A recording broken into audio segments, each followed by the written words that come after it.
ভারতে ঠিক এভাবেই অপমান করছেন ডক্টর ইউনূসকে, জুতা দিয়ে বারবার তার মুখের মধ্যে মারছেন। ইউনূস হুঁশিয়ার, যা গার্বেজ বেড়ায় কলকাতাতে শুধু ওইটা করে ফেলে দিয়ে এলেই না ঢাকা পড়ে যাবে না। বাংলাদেশের অস্থিরতা হলে পশ্চিমবাংলা ভারতবর্ষ অস্থিরতা হবে। অলরেডি যুদ্ধের জন্য প্রস্তুতি নিচ্ছেন ইন্ডিয়া। তারা বোঝাতে যাচ্ছেন বর্ডারের বিভিন্ন জায়গায় তারা ঢুকতে যাচ্ছে বাংলাদেশে। উগ্র হিন্দুত্ববাদীরা তাণ্ডব চালিয়ে তছনছ করে ভারতের ত্রিপুরার আগরতলায় বাংলাদেশের সহকারী হাইকমিশন। গেরুয়া পতাকা নিয়ে মুখোশ হেলমেট পরে পুলিশের উপস্থিতিতে এই হাইকমিশনে ব্যাপক হামলা চালায় শত শত হিন্দুত্ববাদী জঙ্গি। দিল্লির রেড ফোর্ট থেকে দেয়া ভাষণে মোদি বলেন, বাংলাদেশে থাকা সনাতনীদের নিরাপত্তা নিয়ে শঙ্কিত 140 কোটি ভারতীয়। এদিকে ভারত থেকে বিভিন্ন সময় উস্কানিমূলক বক্তব্য দিয়ে বাংলাদেশের আওয়ামী লীগদেরকে খেপিয়ে তুলছে। সাধারণ জনতার এখন একটাই প্রশ্ন, আসলেই ডক্টর ইউনূস কি এই দেশকে সামাল দিতে পারবেন? শান্তির জন্যই তো আসলে শিক্ষার্থীরা এখন শান্তি পাচ্ছে। এবার কি দেশের পরিস্থিতি খুবই খারাপ হতে চলেছে, খুবই ভয়াবহ হতে চলেছে বাংলাদেশ? এটাই যেন দেখার বাকি। ভারত বাংলাদেশের ইস্যু নিয়ে উত্তাল সারা বিশ্ব। ডক্টর ইউনূস কি পারবে বাংলাদেশের ভূখণ্ডকে রক্ষা করতে? হ্যাঁ দর্শক, বর্তমান সময়ে এমন একটা অবস্থা তৈরি হয়ে গেছে, বাংলাদেশের জনগণ এবং ইন্ডিয়ার কিছু সোশ্যাল মিডিয়া এমনভাবে কথা বলতেছে যেন বাংলাদেশ এবং ভারতের যুদ্ধটা কালকে সকালেই লেগে যাবে। অন্যদিকে কলকাতার সাধারণ মানুষ ডক্টর ইউনূসের বিরুদ্ধে এগুলো কি করতেছে, আপনারা আজকের ভিডিওটি শেষ পর্যন্ত দেখলে বুঝতে পারবেন যে তারা বাংলাদেশটাকে কত ছোট করে দেখতেছে। দর্শক, তারা চাচ্ছে ইসকনের নেতা চিন্ময় কৃষ্ণ দাসকে ছাড়ার, কিন্তু দর্শক তাদের পিছনে শুধু এটাই কারণ না, তাদের পিছনে অন্য একটি কারণ আছে। সেই কারণটি হচ্ছে তারা বাংলাদেশটাকে দখল করে নিতে চায়। বর্তমান বাংলাদেশের প্রধান উপদেষ্টা ডক্টর ইউনূস কি পারবে আমাদের বাংলাদেশটাকে রক্ষা করতে? দর্শক, আপনারা ভিডিওর শুরুতে যেই সমস্ত ভিডিওগুলো দেখেছেন সবগুলো ভিডিওই আপনাদেরকে দেখাবো। তার আগে আমি আপনাদেরকে একটি রিকোয়েস্ট করব, অবশ্যই আপনারা কিন্তু ভিডিওটি শেষ পর্যন্ত দেখবেন। আর ইন্ডিয়ার মানুষ বাংলাদেশের মানুষের বিরুদ্ধে কি কি বলতেছে এবং তারা কি কি ছড়াচ্ছে সেটাই কিন্তু আপনারা দেখতে পারবেন। বর্তমান বাংলাদেশের অন্তর্বর্তীকালীন সরকারের প্রধান উপদেষ্টা ডক্টর ইউনূস এই বিষয়গুলো নিয়ে কি করতেছে, তার পদক্ষেপ কি, সেটাও কিন্তু আপনারা আজকের এই ভিডিওটির মধ্যেই দেখতে পারবেন। সো দর্শক, ভিডিওটা কিন্তু অনেক বেশি ইম্পর্টেন্ট হতে যাচ্ছে। ভিডিওটা আপনারা একটু স্কিপ না করে সম্পূর্ণ ভিডিওটি দেখবেন। ভিডিওটি শুরু করার আগে একটি রিকোয়েস্ট করব, আপনারা ভিডিওটি সম্পূর্ণ না দেখে কেউ বাজে মন্তব্য করবেন না। সো দর্শক, আমরা কথা না বাড়িয়ে সর্বপ্রথম এই যে ভিডিও ফুটেজগুলো আছে আমরা আগে ভিডিও ফুটেজগুলো দেখে নেব। ইউনূস হুঁশিয়ার, একদিনে যা গার্বেজ বেড়ায় কলকাতাতে শুধু ওইটা করে ফেলে দিয়ে এলেই না ঢাকা পড়ে যাবেন আপনি। কল্যাণীতে আসবেন না। এ লড়াই বাঁচার লড়াই, এ লড়াই টিকে থাকার নয়, অস্তিত্ব রক্ষার লড়াই। সংখ্যা আমরা কমছি, ওরা বাড়ছে। বিএসএফ কে জমি দিচ্ছে না, হু করে ঢুকছে। আমরা সব রোহিঙ্গা কোথায় আছে বলে দেব, চিহ্নিত করে দেব, ধরতে হবে আর এনআইএ এর হাতে তুলে দিতে হবে। আজকে ঘোষণা করেছিলাম যে পেট্রোপোল সীমান্ত দিয়ে বাণিজ্য বন্ধ থাকবে। আজকে সকাল 6টা থেকে বাণিজ্য বন্ধ আছে এবং আমি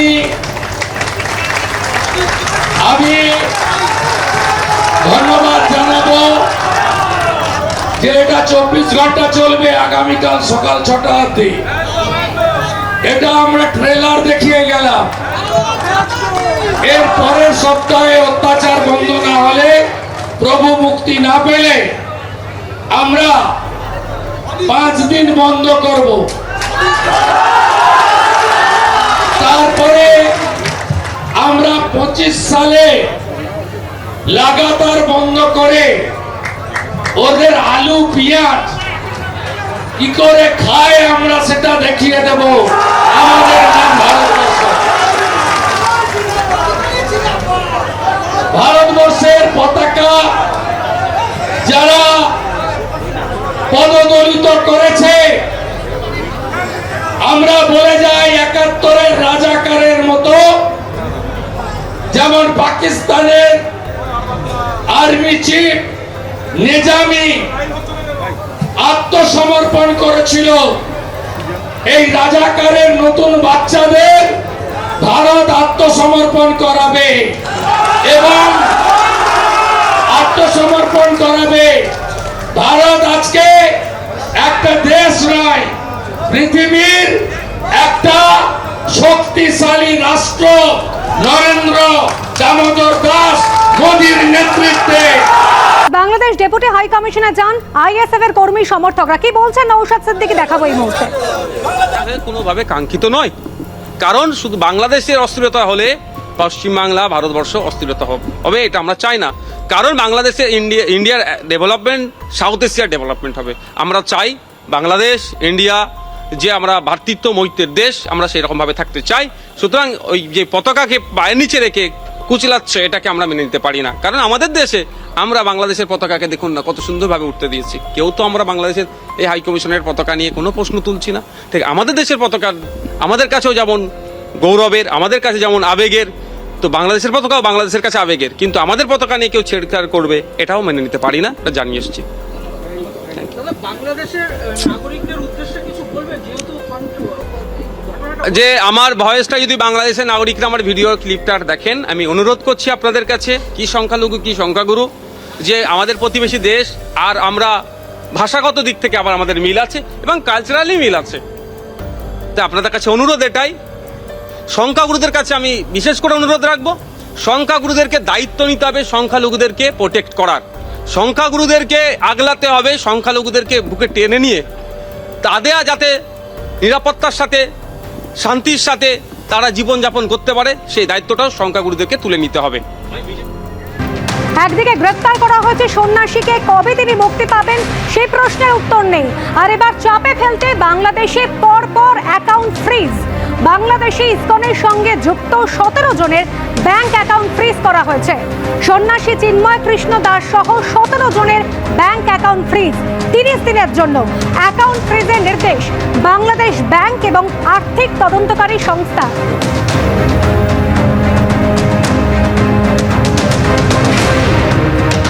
যেভাবে ব্যাংক অ্যাকাউন্ট ফ্রিজ করা হয়েছে সেই নিয়ে কি বলছেন কলকাতার ইসকনের ভাইস প্রেসিডেন্ট রাধারমন দাস। সেই পরিস্থিতিতে সাবেক প্রধানমন্ত্রী শেখ হাসিনা এবং আওয়ামী লীগের ফিরে আসার ভয় অনেকের মাঝে কাজ করছে।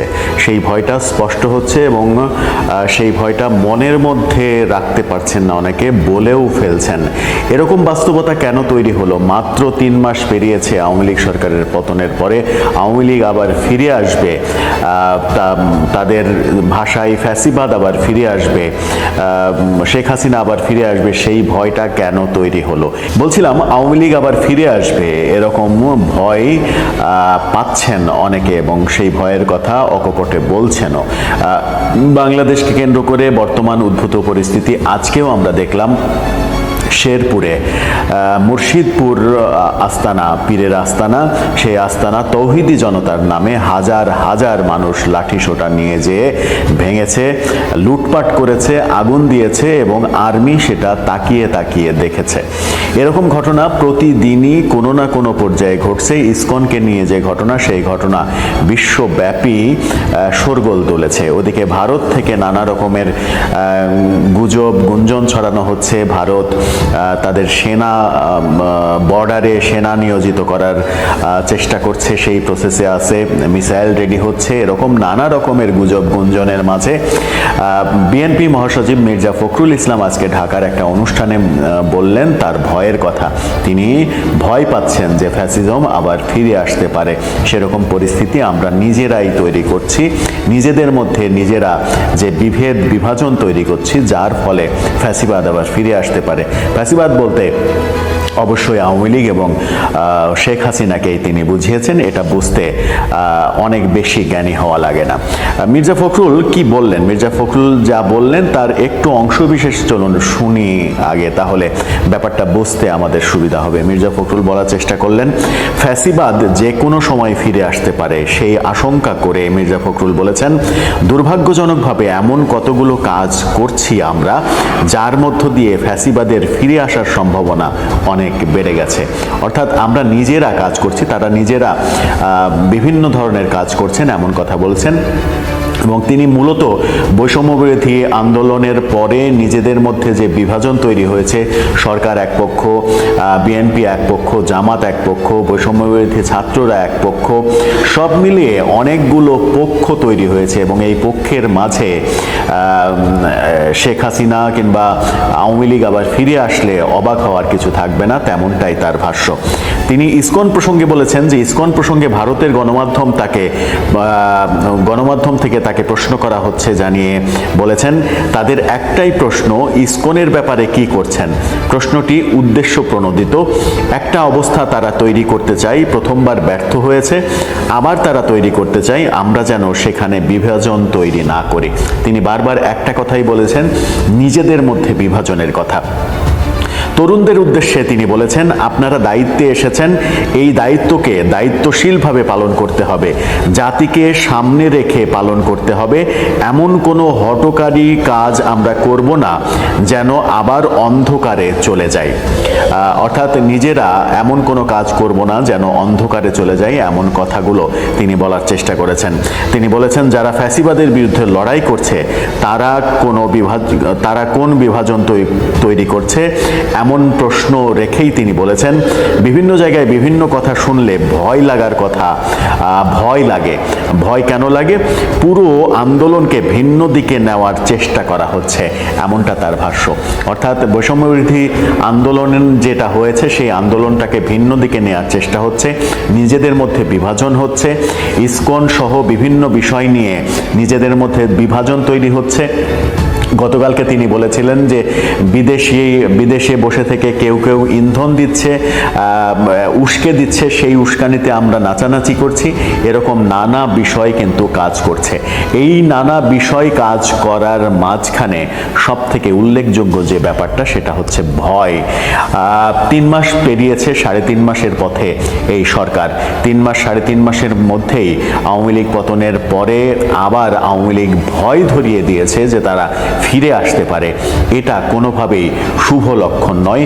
তাতে বৈষম্যবিরোধী আন্দোলন মাঠে মারা যাবে, বৈষম্যবিরোধী আন্দোলনের মূল স্পিরিট নষ্ট হবে। সেই ক্ষেত্রেই অনেকে যে আলোচনাটা করার চেষ্টা করেন সেটা হচ্ছে বৈষম্যবিরোধী ছাত্র আন্দোলন যারা করেছে, বিশেষ করে সমন্বয়করা, তাদের লাগামহীন কর্মকাণ্ড, লাগামহীন কাজকাম। গতকালকে আমরা দেখেছি যে তাদের গাড়িতে ট্রাক ধাক্কা দিয়েছে এমন কথা বলা হয়েছে, কিন্তু আবার গাড়ির সামনে দেখা গেছে গাড়ির বাম পাশ ক্ষতিগ্রস্ত হয়েছে। ট্রাক ধাক্কা দিলে গাড়ির সামনের বাম পাশ ক্ষতিগ্রস্ত হওয়ার কথা নয়। এটা নিয়েও সামাজিক যোগাযোগ মাধ্যমে অনেক কথা হয়েছে। আজকে আবার খবর করা হয়েছে যে হাসনাত আবদুল্লাহর গাড়িতে আজকে আবার পিছন দিক থেকে ট্রাক ধাক্কা দিয়েছে। সব মিলিয়ে এই যে গাড়ি, এত সুন্দর সুন্দর মডেলের গাড়ি, এই গাড়ি বা তারা পাচ্ছেন কোথায়? এত গাড়িতে ধাক্কাই বা কারা দিচ্ছে? এবং গাড়িতে ধাক্কা নাকি গাড়ি ভুলভাবে অ্যাক্সিডেন্ট হওয়ার পরে সেটাকে নিউজ করা হচ্ছে, এরকম নানা প্রোপাগান্ডা, নানা রকমের আলোচনা হচ্ছে এবং এই আলোচনাগুলোই কিন্তু বিভক্তি এবং বিভাজনের তৈরি করছে। সমন্বয়করা গাড়ি কোথায় পাচ্ছেন এই আলোচনা অনেক দিন থেকেই হচ্ছে। তারা ছাত্র, তারা গাড়িতে চড়ছেন কিভাবে, গাড়ি কোথা থেকে আসলো, গাড়ি কারা দিল, এই আলোচনায় সমন্বয়কদের মধ্যে এবং আন্দোলনকারীদের মধ্যেও কিন্তু বিভাজন তৈরি হয়েছে। বিভাজন এতটাই তৈরি হয়েছে যে সরকার একটা পক্ষ হয়ে গেছে, বিএনপি একটা পক্ষ। গতকালকে দেখলাম বিএনপি দলকে প্রধান উপদেষ্টার বাসায় ডেকে নেওয়া হয়েছে, আজকে জামাতকে ডেকে নেওয়া হয়েছে, অর্থাৎ আলাদা আলাদাভাবে ডাকা হয়েছে। সবাই আলাদা আলাদা হয়ে গেছেন, সবার মধ্যে ঐক্যের অভাব। শুধুমাত্র দুঃখ প্রকাশ করে আর নিন্দা জ্ঞাপন করেই এই ঘটনার শেষ হবে না। ভারত সরকারকে দায়িত্ব নিতে হবে, মমতা বন্দ্যোপাধ্যায়কে দায়িত্ব নিতে হবে। তার এক ডাকের পরে ভারত জুড়ে যা ঘটছে সেগুলোর জবাব আসলে কি? আমাদের দেশের সরকারের পক্ষ থেকে যে ধরনের বিবৃতি দেওয়া হয়েছে তারও শক্তভাবে আসা উচিত। দর্শক, আজকে এক ধরনের যুদ্ধ অলিখিতভাবে শুরুই মনে হয়ে গেল বাংলাদেশ এবং ভারতের জনগণের মধ্যে। সীমান্ত দিয়ে একদিকে সিলেটে আপনারা দেখেছেন কিভাবে বাংলাদেশে অনুপ্রবেশের চেষ্টা চলছিল, আর স্ক্রিনের এক অংশে আপনারা এখন যে ভিডিওটা দেখছেন সেটা হচ্ছে আমাদের আগরতলায় থাকা, ভারতের আগরতলায় অবস্থিত যে কুঞ্জবন এরিয়া আছে, সেখানে আমাদের বাংলাদেশের সহকারী হাই কমিশন একটা অফিস আছে। সেই অফিসের সামনে উগ্রবাদী হিন্দুরা আপনার সেখানে হামলা এবং ভাঙচুরের ঘটনা ঘটিয়েছে। মানে এখানে এরা স্লোগান দিয়ে জয় শ্রীরাম স্লোগান দেয়া, বাংলাদেশ নিপাত জয় স্লোগান দেয়া, তারপর ইস্কনের পক্ষে স্লোগান দেয়া, তারা সেখানে থাকা একটা অফিসের কিছু কর্মকর্তা কর্মচারীদের উপরে এই ন্যাক্কারজনক ঘটনা ঘটিয়েছে। ধন্যবাদ দিচ্ছি ভারতের পুলিশকে এবং সেখানে থাকা তাদের যে আর্মিকে, তারা পরিস্থিতি কন্ট্রোলের জন্য যথেষ্ট চেষ্টা করেছেন, এটা অস্বীকার করার মতন সুযোগ নেই। এর আগে সংঘ পরিবারভুক্ত বিভিন্ন সংগঠন, হিন্দু সংঘর্ষ সমিতি, বিশ্ব হিন্দু পরিষদ, বজরং দল এবং হিন্দু জাগরণ মঞ্চের নেতৃত্বে পূর্ব ঘোষিত কর্মসূচি অনুযায়ী বাংলাদেশের সহকারী হাই কমিশনের জাস্ট মাত্র 500 মিটার সামনেই বিক্ষোভ সমাবেশের এই আয়োজন করা হয়েছিল। বিক্ষোভ সমাবেশ থেকে তারা বাংলাদেশ হাই কমিশন মুখে রওনা করে মিশনের 200 মিটার অদূরে স্থানীয় আইনশৃঙ্খলা বাহিনীর বাধার মুখে তারা সেখানে জয় শ্রীরাম স্লোগান দিতে থাকে। তারা আইনশৃঙ্খলা বাহিনীর দুর্বল বাধা অতিক্রম করে এক পর্যায়ে মিশনের মূল গেটের সামনে উপস্থিত হয়ে যায়। আর সে সময় তাদের পক্ষ থেকে 6 সদস্যের একটি প্রতিনিধি দল বাংলাদেশ সহকারী হাইকমিশন বরাবর ডেপুটেশন দেওয়ার উদ্দেশ্যে মিশনের অভ্যন্তরে জোরপূর্বক প্রবেশ করে। এ সময় মিশনের পক্ষে প্রথম সচিব মোহাম্মদ আলামিন, প্রতিনিধি দল এবং জেলার এসডিএম এর সাথে যখন কথা বলছিলেন, 2 মিনিটের মধ্যে আলোচনা চলাকালীন সময়ে মিশনের মূল গেটে অবস্থানরত উত্তেজিত জনতা আমাদের যে অফিস ছিল সেই অফিসের গেটে ধাক্কা দিতে থাকে। এক পর্যায়ে নিরাপত্তায় নিয়োজিত আইনশৃঙ্খলা বাহিনীর সদস্যরা আপনার কি বলা যায় তাদেরকে থামানোর চেষ্টা করে। তারা মিশন চত্বরে প্রবেশ করে বাংলাদেশের জাতীয় পতাকা আজকে সেখান থেকে টেনে নামিয়ে পদদলিত করে এবং ছিঁড়ে ছিঁড়ে টুকরো টুকরো করে, পাশাপাশি ফুলের টব ভেঙে ফেলে। এ সময় সেখানে আইনশৃঙ্খলা বাহিনী রক্ষাকারী যারা ছিল তারা ভয়ে ওই রকম আসলে ভূমিকা পালন করেনি, এটাও দেখেছি আমরা। বাংলাদেশ মিশনের সার্বক্ষণিক নিয়োজিত নিরাপত্তা কর্মীর মিশনের পেছনের দরজা খুলে দিয়ে বিক্ষোভকারীদের মিশনের মূল ভবনের প্রবেশেরও সুযোগ করে দেয়। তার মানে এইখানে যারা নিরাপত্তা দায়িত্ব রয়েছে তারাও কিন্তু ভারতের নাগরিক, তারাও হিন্দু। এই আন্দোলনে তারা কিন্তু এখানে একটা ভূমিকা পালন করছে। এমত অবস্থায় মিশনের অপর একটি নিরাপত্তা বিষয়টি বুঝতে পেরে পেছনের দরজা লাগিয়ে দিয়ে মিশনের মূল ভবনের নিরাপত্তা রক্ষা করে। মানে বুঝতে পারছেন, নিরাপত্তা রক্ষীদের মতো 2টা টিম আছে, একটা গেট খুলে দিছে এদেরকে ভিতরে আসতে, আরেকটার আবার এখানে এসে সেভও করছে। এখন আমার মনে হয় যে এটা নিয়ে যারা এই যুদ্ধ খেলা চাচ্ছে, যারা মনে করছে যে ভারতের সাথে যুদ্ধ করবে, তো বিক্ষোভটা হাসতাদের উদ্দেশ্যে বলে ঢাকা শহরে ডাক দিয়ে লাভ নাই। তো এক কাজ করো, যারা বিক্ষোভ করার জন্য চিন্তা ভাবনা আছে তোমরা সীমান্তে চলে যাও, তোমরা ভারত সীমান্ত দিয়ে সুতাকান্দি দিয়ে তোমরা চলে যাও ভারতের অভ্যন্তরে, ওইখানে গিয়ে লড়াই টড়াই করে আবার বীরের বেশে বাংলাদেশে ফিরে আসো। কারণ একটা জিনিস লাগাই দেওয়া সোজা, এটা নিয়ে লাগাই দেওয়া সোজা, কিন্তু এটা মানে ট্যাকেল দেওয়ার মতন আসলে পরিস্থিতি আছে। যারা মনে করছেন যে ভারতের বিরুদ্ধে যুদ্ধ করবেন এই মুহূর্তে, ভাই আপনারা বাংলাদেশটাকে ডিস্টার্ব না করে সীমান্তে চলে যান, যাইয়া সেইখানে গিয়া তাদের দেশের নাগরিকরা যেমন জোর করে ঢুকতে গেছে, তো আমাদের দেশের নাগরিকদের যারা এরকম ভারতের বিরুদ্ধে যুদ্ধ করার জন্য মেন্টালিটিতে ঢুকে গেছেন, তা আপনারা এক কাজ করেন, আপনারা সীমান্তে যান, যারা আছেন পুরো টিম বাংলাদেশ থেকে 2-1 লক্ষ মানুষ, ওইখানে গিয়ে আপনারা যুদ্ধ করেন। পুরোটা দেশের অবস্থা 12টা বাজে দিচ্ছেন। যারা এগুলোর পিছনে ইন্ধনদাতা তারা কি এখানে রাজপথে কেউ আছে? ঢাকা শহরের নিরাপত্তার মধ্যে বৈশা ভারত বিরোধী বিক্ষোভ দেওয়া কাজ হবে? ভারত যেটা শুরু করছে, এটা শুরুতের অংশটা কিন্তু আমাদের এখান থেকে একটা অংশ কিন্তু আমরা শুরু করছি। ভারতের ইস্কনের যেই অনুসারীরা আছে তারাও শুরু করছে। মানে বিষয়টা এইভাবে শর্ট আউট হওয়ার বিষয় না। 2-4-100 মানুষ মরে যাবে, তো কারা মরবে? সীমান্তে যাদের বাড়িঘর আছে তারা কেন মরবে? ভারতের যারা যুদ্ধ করতে আগ্রহী এবং বাংলাদেশের যারা যুদ্ধ করতে আগ্রহী, ওই ভারত বাংলাদেশ সীমান্তের মধ্যে একটা জায়গা চিহ্নিত করে দেয়া, তোমরা এখানে লাঠালাঠি করে দেখাই দিয়ে আসো তোমরা কে কতটুকু পাওয়ারফুল, যাও, দেশটা ডিস্টার্ব করো না। আর ভারতের মধ্যে আজকে যে ঘটনা ঘটেছে, এটার জন্য আসলে কি বিচার আমরা চাইব? কার কাছে বিচার চাইব এখন বলেন? তাদের দেশ বিচার করবে? এটা একটা বিবৃতি দিয়ে দিছে, শেষ। এখন আমরা যে আবার ভারতের পতাকা ভারতের হাইকমিশন ভাঙচুর করবো, এরপরে ভারত এমনি সেনা পাঠানোর জন্য রেডি হয়ে রয়েছে। মানে একটা অস্থিতিশীল পরিবেশ তৈরি হয়ে গেছে শুকনার মধ্যে।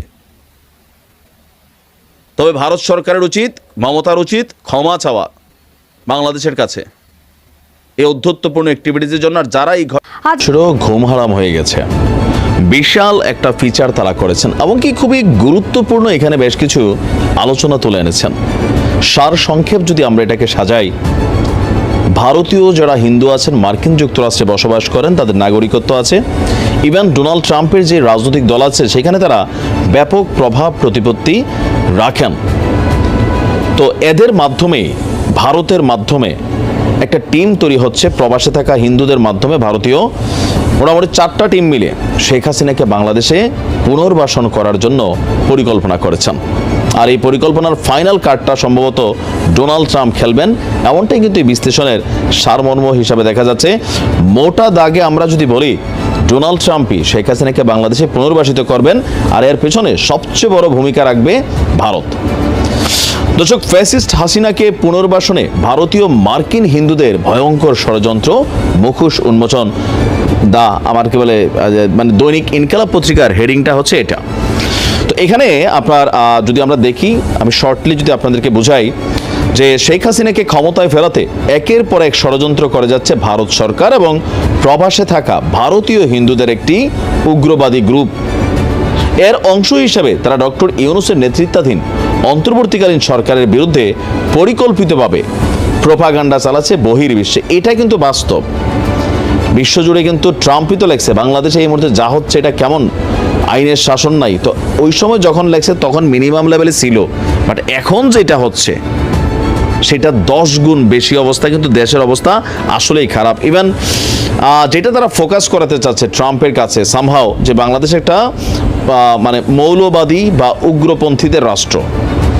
তো গেল এক সপ্তাহের যদি দৃশ্যপট আপনি দেখেন, ডোনাল্ড ট্রাম্পের সামনে যদি টিভি দেখানো হয়, প্রতিদিনই হুজুরদের, আলেম সম্প্রদায়দের, সাধারণ মুসল্লি, তাও কোন দিন জুমার দিন আমরা যখন প্রতিবাদ করছি নানান ইস্যুতে, তো দেখা যাচ্ছে কি সব দাড়ি টুপি। তো এই ট্রাম্পের মতন মানুষ যারা, এরা কিন্তু এগুলোকে ভয় পায়। আর এটাই সেখানে পরিকল্পিতভাবে বিশ্ব মিডিয়ার মাধ্যমে তারা তুলে ধরছে। আর এই কাজে আওয়ামী লীগ ব্যবহার করছে বিপুল পরিমাণ মোটা অঙ্কের টাকা। তো বলা হচ্ছে যে আপনার এই পরিমাণ বর্তমানে ছাত্র জনতার সরকারকে উৎখাতে বিপুল পরিমাণ অর্থ এবং পরিকল্পনা হাতে নিয়ে মাঠে নেমেছে আন্তর্জাতিক একটি হিন্দুত্ববাদী চক্র। বাংলাদেশের সনাতন ধর্মাবলম্বীদের মধ্য থেকে হাসিনার দোসর হিসাবে চিহ্নিত জনবিচ্ছিন্ন একটি গোষ্ঠী ভারত সরকার এবং দেশটির ক্ষমতাশীল আপনার বিজেপি যে দল আছেন এবং তাদের প্রবাসীরা মিলে এই সিন্ডিকেটটি গড়ে তুলেছে। পরিকল্পনা অনুযায়ী বাংলাদেশে কোনো হিন্দু নির্যাতনের ঘটনা না ঘটলেও এই 3টি চক্র একই সুরে কথা বলছে এবং তাদের দোসর মিডিয়া তার লাগামহীনভাবে প্রচার করছে। বিষয়টি বেশ ভাবিয়ে তুলেছে। তো এখানে আপনার বলা হচ্ছে যে প্রেসিডেন্ট ডোনাল্ড ট্রাম্পের কাছে চিঠি দিয়েছিল একটি ভারতীয় আমেরিকান সংস্থা, উগ্রপন্থী, এমনকি সেখানে বাংলাদেশকে বলছিল যে এই মুহূর্তে বাংলাদেশ উগ্রপন্থী ইসলামিক রাষ্ট্রে পরিণত হচ্ছে। আর এই চিঠিতে দাবি করেছিল ভারতীয় মার্কিন হিন্দুদের এই সংগঠনটি। ওই সংস্থার নাম foundation for India and Indian diaspora. এটি যুক্তরাষ্ট্র ভিত্তিক একটি সংস্থা। আর তারা গেল 27 নভেম্বর ট্রাম্প এবং বাইডেনকে দুজনকেই কিন্তু চিঠি দিয়েছিল। আমিও নিউজটা করেছি। তো আপনার এখানে যে মিডিয়াতে মানে দৈনিক ইনকিলাবের যে ফিচারটা, তো তারা বলছেন যে বিশ্লেষকরা বলছে আমেরিকার কাছে দেওয়া নালিশে আওয়ামী লীগ আমলে এবং তাদের নেতাকর্মীদের দ্বারা সংগঠিত হিন্দু নির্যাতনের ঘটনাগুলি পরিকল্পিতভাবে এড়িয়ে যাওয়া হয়েছে। আর শেখ হাসিনাকে পুনর্বাসন করতেই হিন্দু নির্যাতনের কল্পিত কাহিনী সাজিয়ে সেটিকে ট্রাম্প কার্ড হিসাবে ব্যবহার করতে চাচ্ছে যে টিমটা আছে তারা। ট্রাম্পকে লেখা ওই চিঠিতেও আপনার খান্দেরাও কাঁধে লিখেছেন যুক্তরাষ্ট্র, মার্কিন পররাষ্ট্র দপ্তর এবং জাতিসংঘ মানে নজরদারির আওতায় বাংলাদেশকে একটি দ্রুত একটি উগ্রপন্থী ইসলামিক রাষ্ট্রে রূপান্তরিত হচ্ছে। এখনই গণতন্ত্র পুনরুদ্ধার এবং সংখ্যালঘুদের সুরক্ষা নিশ্চিত করার জন্য আমেরিকার পদক্ষেপ নেওয়া উচিত। এমনকি তারা বলছে যে আমরা শুধু প্রেসিডেন্ট বাইডেনকে নয়, প্রেসিডেন্ট ট্রাম্প এবং তার ট্রানজিশন টিমকেও অনুরোধ করছি যে তারা বাংলাদেশের শান্তি পুনরুদ্ধার এবং সংখ্যালঘুদের সুরক্ষার অগ্রাধিকার দিন। ভারত সরকারও বলছে তাদের মিডিয়া বাড়াবাড়ি করছে না, ঘটনা সত্য। কিন্তু আসলে কি সত্য? এতটা সত্য? তার মানে এখন যে পরিস্থিতি দেশের চলছে, তো আমেরিকা তার জোর করে কোথাও সরকার উৎখাত করে না, তো টেকনিক্যালি তারা কিন্তু নানানভাবে হ্যান্ডেল করে। যেমন শেখ হাসিনা তিনি ক্ষমতা থাকতে বলছিলেন, ক্ষমতা থেকে যাওয়ার পরও বলছে যে আমেরিকানরা তারা ফালাই দিচ্ছে। এটা মনে হয় ক্ষমতায় পড়ার আগে বলতেন যে কোনো সময় আমেরিকা তারা ফালাইলে ফালাই দিতে পারে। তো ক্ষমতা থেকে সরার পর ওইভাবে শক্তভাবে বলেন না, কারণ আমেরিকাতে তারা লবিস্ট নিয়োগ করছেন। তো বিশ্লেষকরা বলছেন যে আপনার চিন্ময় কৃষ্ণ দাস হচ্ছে সেই ট্রাম্প কার্ড, যেটা নিয়ে আওয়ামী লীগ খেলছে, ভারত খেলছে, এমনকি পশ্চিমারাও খেলছে। আর এই টোটাল খেলাটা কার বিরুদ্ধে? এই গণ অভ্যুত্থান বা এই বৈষম্য বিরোধী ছাত্র আন্দোলনে যারা সমন্বয়ক আছেন বা এই সরকার আছেন তাদের বিরুদ্ধে। এখন পশ্চিমারা যদি সিরিয়াস নিয়ে নেয় তাহলে কী হবে? এখানে নানান কাহিনী ঘটবে। আর যদি সিরিয়াস না নেয় তাহলে যা চলছে সেভাবেই চলবে, হয়তো সামনের দিকে আমরা অন্যভাবে এই বিষয়টাকে দেখতে পাবো। তবে সরকারের কড়া মনোভাব চিন্ময় দাসকে মুক্ত করবে না, তাকে জামিন দিবে না, কারণ তার বিরুদ্ধে যে মামলা হয়েছে সেটা ধর্মীয় ইস্যুতে না। ইভেন আমাদের দেশ থেকে কিন্তু এগুলো বলা হয় যে ইসকনকে নিয়ে কথা বলা মানে হিন্দুদের বিরুদ্ধে কথা বলা, বিষয় কিন্তু তা না। কিন্তু এখন বর্তমান প্রেক্ষাপটে সে 95% হিন্দু মানুষ তারা কিন্তু ইসকনকে এক ধরনের অ্যাকসেপ্টেন্সে নিয়ে গেছে। দেখা যায় আসলে কি হয়। ভালো থাকবে।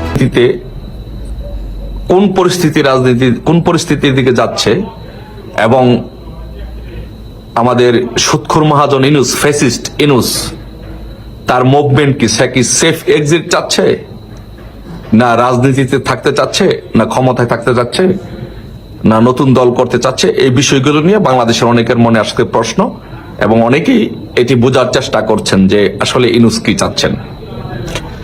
সো আসলে বেসিক্যালি ইনুস এখন কয়েকটা জিনিস অপশন হিসাবে দেখতেছেন। প্রথমত, সে ক্ষমতায় থাকতে চায়, রাজনৈতিক দল গঠন করতে চায়, আর সর্বশেষ সে যদি কোনো দিক যদি সামাল দিতে না পারে তাহলে সেফ এক্সিট নিয়ে চলে যেতে চায়।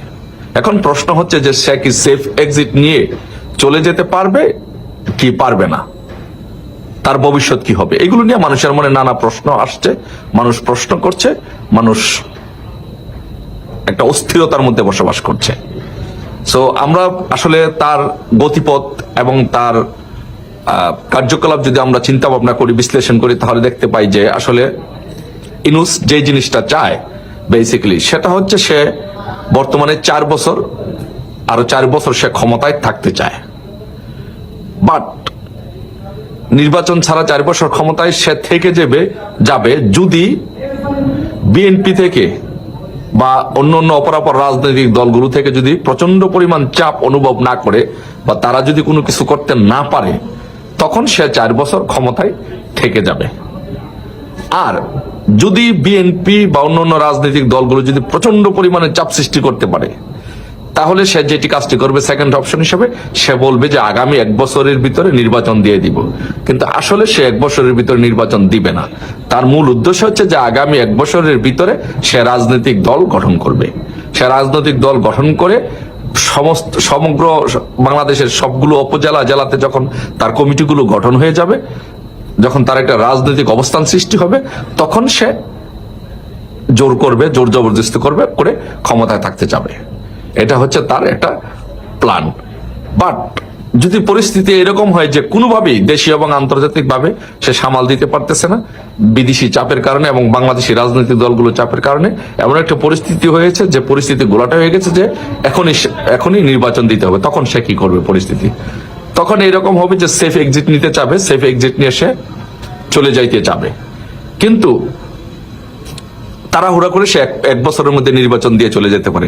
কিন্তু ওইখানেও তার জন্য বড় বিপত্তির যে বিষয়টি, সেটি হচ্ছে যে তার সাথে সে চলে যাবে, কিন্তু তার সাথে যে উপদেষ্টা আছে বা বৈষম্য বিরোধী ছাত্র আন্দোলনের নেতৃবৃন্দ আছে, তাদের কি অবস্থা হবে? সেই জন্য যে বৈষম্য বিরোধী ছাত্র আন্দোলনের নেতৃবৃন্দ এবং তার সাথে যে আসিফ নাহিদ এবং মাহফুজরা আছে, তাকে সেটি করতে দিবে না। কারণ তারা অলরেডি রাজনৈতিক দল গঠন করছে, রাজনৈতিক দল গঠন করে নির্বাচনে যাওয়া বা ক্ষমতা থাকার একটা প্রক্রিয়া শুরু করেছে। এই পরিস্থিতিতে কি আসলে কি ইনুস সেফ এক্সিট নিতে পারবে বা সেফ এক্সিট নিয়ে যেতে পারবে? বাট আমার মনে হয় যে বাংলাদেশের রাজনীতিতে যে পরিস্থিতি সৃষ্টি হয়েছে এবং আন্তর্জাতিকভাবে যে একটি পরিস্থিতি সৃষ্টি হয়েছে, যে মার্কিন যুক্তরাষ্ট্রের প্রেসিডেন্ট ডোনাল্ড ট্রাম্প। দর্শক, আপনারা এতক্ষণ থেকে ভিডিওগুলোতে যেই সমস্ত ফুটেজ দেখতে পেলেন, এই সমস্ত ফুটেজ থেকে আপনাদের কি মনে হচ্ছে যে ইন্ডিয়ার দাদারা যেই কাজকর্মগুলো করতেছে, এই কাজকর্মগুলোর পিছনে আসলে মূল কারণটা কি? দর্শক, এই সমস্ত কিছুর পিছনে কিন্তু মূল কারণ যে শুধু ইসকনের নেতাকে অ্যারেস্ট করা হয়েছে এটা না, তাদের অন্য কোনো নিয়ত আছে, তাদের অন্য কোনো উদ্দেশ্য আছে। আপনারা হয়তো একটা বিষয় সকলেই জানেন যে শেখ হাসিনা সরকার ভারতকে কিন্তু অনেক তোষামত করতো, ভারতের প্রত্যেকটা কথাই কিন্তু তিনি শুনতেন এবং ভারতের সঙ্গে তখন কিন্তু ভালো একটা বন্ধুত্বপূর্ণ সম্পর্ক ছিল। আর যখন এই স্বৈরাচারী সরকার শেখ হাসিনা চলে গেছে, তারপর থেকেই কিন্তু ইন্ডিয়ার সঙ্গে আমাদের টুকিটাকি কিছু না কিছু লেগেই আছে। কিন্তু দর্শক, আপনাদের কি মনে হচ্ছে এই যে বর্তমান বাংলাদেশের যে অন্তর্বর্তীকালীন সরকার আছে ডক্টর ইউনূস, তিনি কি পারবেন ইন্ডিয়ার সঙ্গে আমাদের সম্পর্কটা আবারও আগের মতো করতে? আর ইন্ডিয়া দাদারা যেটা শুরু করছে যে ইসকনের নেতা চিন্ময় কৃষ্ণ দাসকে ছেড়ে দিতে হবে, আপনাদের কি মনে হচ্ছে ডক্টর ইউনূস কি খুব তাড়াতাড়ি, বা এই যে ভারতের চাপটা পড়তেছে, ভারতের যে প্রেশারটা পড়তেছে, এই প্রেশারটার জন্য কি এই চিন্ময় কৃষ্ণ দাস ছাড়া পেয়ে যাবে? এই সমস্ত বিষয় নিয়ে আপনাদের কি মনে হচ্ছে? ডক্টর ইউনূস কি ফেল মারবে ইন্ডিয়ার কাছে, নাকি ইন্ডিয়ার কাছেই থাকবে? আমাদের বাংলাদেশের যেটা সমস্যা হয়েছে সেই সমস্যাটার একটা পরিপূর্ণ সমাধান দেবে ডক্টর ইউনূস? এই সব কিছু নিয়ে আপনাদের নিজস্ব একটি মন্তব্য করে যাবেন ভিডিও কমেন্ট বক্সে। সো দর্শক, ভিডিওটি ছিল এতটুকুই। ভিডিওটি সম্পর্কে আপনাদের নিজস্ব একটি মন্তব্য করতে পারেন আমাদের ভিডিও কমেন্ট বক্সে। আবার দেখা হবে নতুন কোনো ভিডিওতে নতুন কোনো টপিক নিয়ে। ততদিন পর্যন্ত ভালো থাকুন, সুস্থ থাকুন, আপনাদের আশেপাশের মানুষগুলোকে নিয়ে একসঙ্গে ভালো থাকার চেষ্টা করুন। ভিডিওটি শেষ করার আগে একটি অনুরোধ থাকবে, আপনি যদি প্রথমবারের মতো আমাদের এই ছোট্ট চ্যানেলটিতে এসে থাকেন তাহলে অবশ্যই চ্যানেলটিকে সাবস্ক্রাইব করে রাখবেন, পাশে আসা বেল আইকনটি অন করে রাখবেন। আল্লাহ হাফেজ।